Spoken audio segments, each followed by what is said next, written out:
My son broke his cell phone and wants another one. Now this is a true story.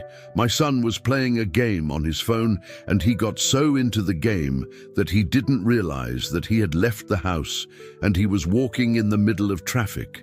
A car came by, honked at him and splashed him with water. He was so focused on his game that he didn't even hear the car coming.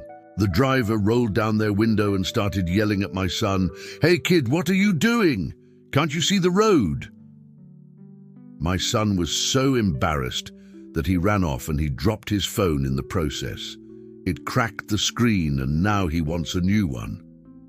Now, I'm not an overly indulgent parent, but I also don't want my kid to be out walking in the middle of traffic. So I told him, let's go get you a new phone. We went to the store and we looked at all the latest models, but they were all way too expensive.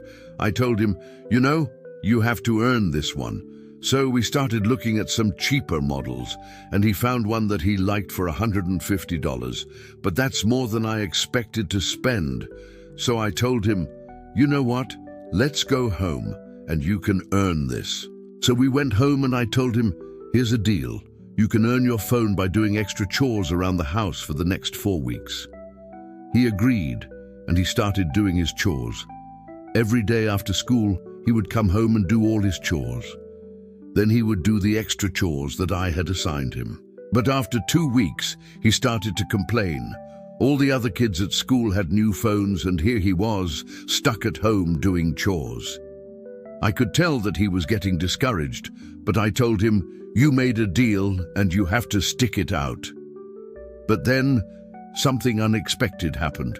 The day before he finished his extra chores, he came to me and asked if he could go to a friend's house to play video games. I told him, you have to finish your chores first.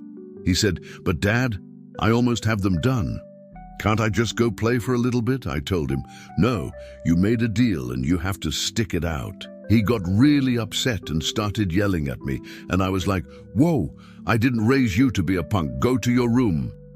He slammed the door and started yelling, this is so unfair. Everyone else has a new phone and I have to stay home and do chores. I just shook my head and went into my office. The next day he finished his chores and he came to me and asked for his phone. I told him, you earned it, but you also need to learn some life lessons. He looked at me confused, so I continued, sometimes in life you make a deal and you have to stick it out. Even when things don't go your way, you have to be responsible for your actions. If you break something, you have to fix it. And sometimes fixing it means working hard and not complaining. He apologized for yelling at me and thanked me for the life lessons. And now he's a lot more careful with his phone.